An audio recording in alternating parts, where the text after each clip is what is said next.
Rainbow कहानियाँ। आज हम आपको सुनवाने जा रहे हैं डॉक्टर दलजीत कौर की कहानी हत्या।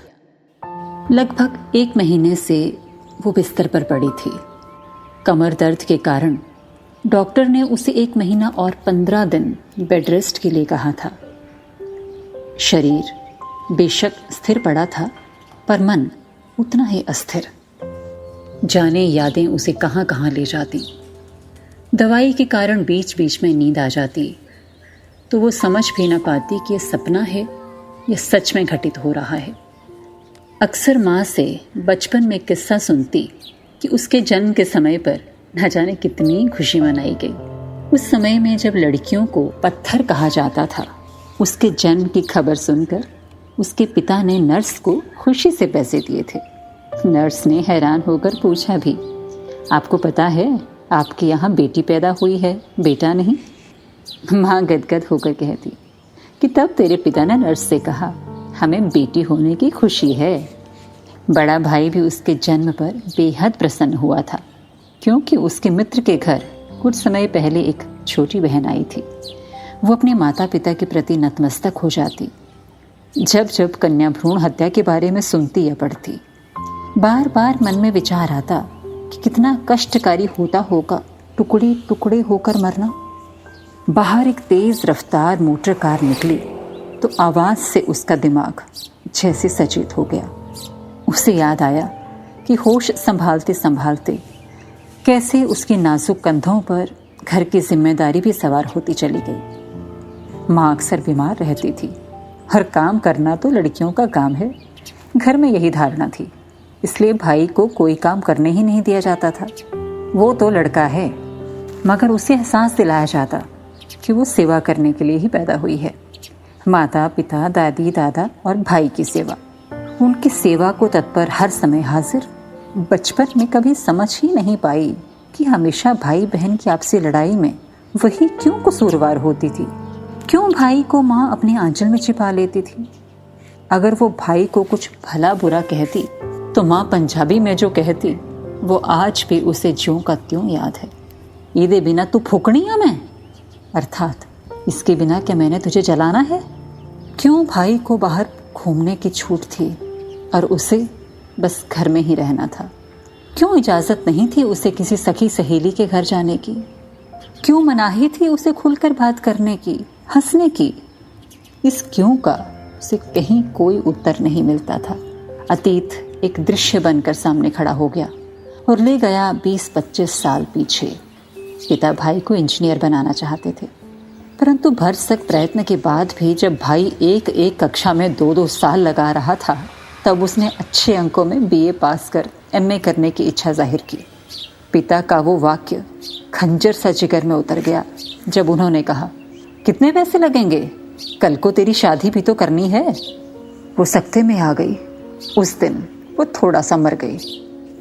पिता सोचते थे कि लड़की का ग्रेजुएट होना बहुत है, अब उसकी शादी कर दी जाए। परंतु माँ की बीमारी के कारण कोई घर संभालने वाला भी तो चाहिए। इसलिए भाई की शादी से पहले उसकी शादी भी नहीं कर सकते। इसलिए उसने पहले MA की और फिर MPhil भी कर ली। मगर अब उसकी शादी ही सबसे बड़ी समस्या हो गई। पिता चाहते थे कि कहीं भी किसी तरह भी उसकी शादी हो जाए। उनकी नाक का सवाल जो था, समाज क्या कहेगा। पिता अपने मित्र के अनपढ़ लड़के से शादी करने को राजी हो गए। उसके जरा सा विरोध करने पर पिता ने घर का सारा सामान तोड़ डाला और जोर जोर से चिल्लाने लगे, अब मैं इसका क्या करूं, मरती भी तो नहीं। उस दिन वो थोड़ा सा और मर गई। पंखे में टकटक की आवाज हुई। वो स्वयं से ही बात करते हुए बड़बड़ाने लगी, शादी ही तो जीवन का लक्ष्य नहीं है। काश मुझे नौकरी करने दी होती। वो चाहती थी नौकरी करना, परंतु घर की ऐसी परंपरा ही नहीं थी। पहले खानदान में किसी लड़की ने नौकरी जो नहीं की थी। माँ ने कहा, जो करना है अपने घर जाकर करना, हमारे घर नहीं। उस दिन वो बेघर भी हो गई। उसे नहीं पता था कि उसका घर कहाँ है। वो खुशी जो उसके पैदा होने पर समाज को दिखाई गई थी, वो कहीं खो गई थी। उस दिन उसे समझ आया कि जन्म पर खुशी इसलिए थी क्योंकि घर में पहले से बेटा था। इसका स्पष्टीकरण तब हुआ जब भाई के घर दूसरी बेटी पैदा होने पर मातम और उसके बाद कन्या भ्रूण हत्या हुई। उस दिन वो थोड़ा सा और मर गई।